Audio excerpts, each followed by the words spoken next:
All right, happy Monday, y'all. Look, I decided to change today's Roho video because I just had the most amazing experience. So there was a woman, Lori. I won't give her last name, even though I should. But anyway, Lori came by to appraise the house as part of this whole process. And, when this is an interesting thing. When you are operating in your divine gift, right? You are operating in your full purpose. You really, really touch people in ways that you don't even know that you don't know, right? You don't know that you don't know. And, having your house appraised, I just tend to do I have done a lot of compartmentalizing, right? Like, okay, this is what's happening. Focus is part of the whole deal. You got to go ahead and, get the house appraised, do it, fine. But I didn't realize how much it impacted me, because I'm like, I don't have time to feel that. And it doesn't make a difference to feel bad about something that you can't change. Focus, get the work done, move forward, right? And so, but when somebody who comes into your space and they do appraisals for a living, so they are around, most of the appraisals, she said, were, about dissolution of marriages and asset division and all of that. And so she's very sensitive to how people feel.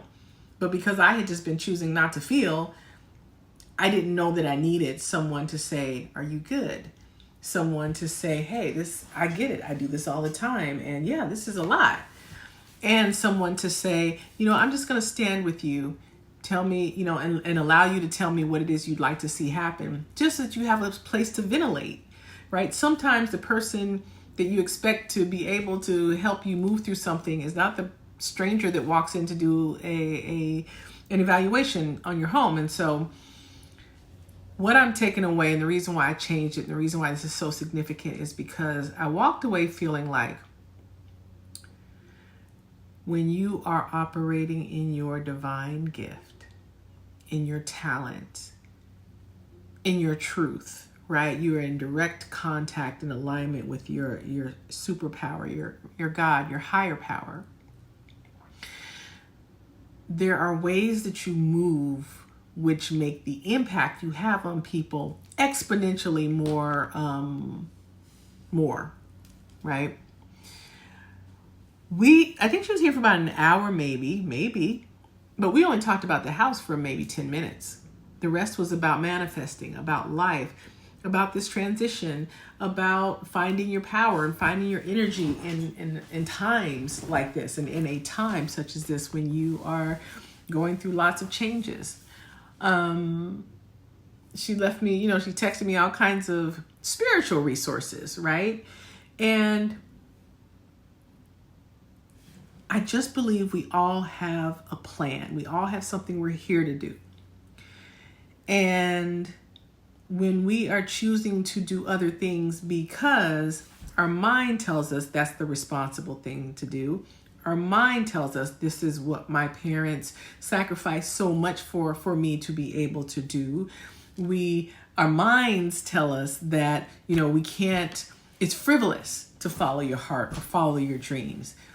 There is some people who can knit, and they knit in a way where when you receive a gift from them, you actually feel blessed. You feel God. You feel the spirit of their gift. When somebody's doing something and they give it to you and you can feel it. I could feel how we were connecting. I could feel the resonance. I could feel the energy. How many appraisers are there in the state of Washington? How many? Why this one? Why now? Why me?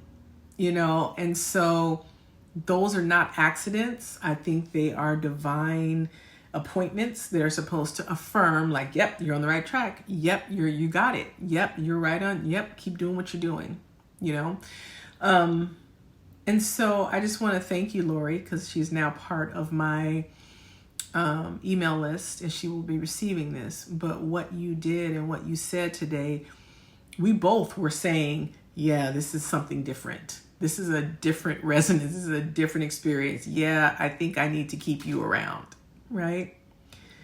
I don't take those things lightly. I don't miss them. I don't step over them. I take them all as direct lines of communication from my God that I'm on course and I'm going the right way. So I want to thank you, and I want to send a message to everybody listening to this, that if there is something you know you're supposed to be doing, and it's that thing that it may not make sense on paper, maybe this is not the right financial time. It's that thing that says, how am I going to make money just knitting or doing this? Or how am I going to monetize this? Or how am I going to, like, this is not the right time. There's so much. There will always be an argument and a reason, and good reasons and arguments for not stepping into your gift. But my coach always used to say, the cemetery is full of people that has all of their potential still locked inside of them.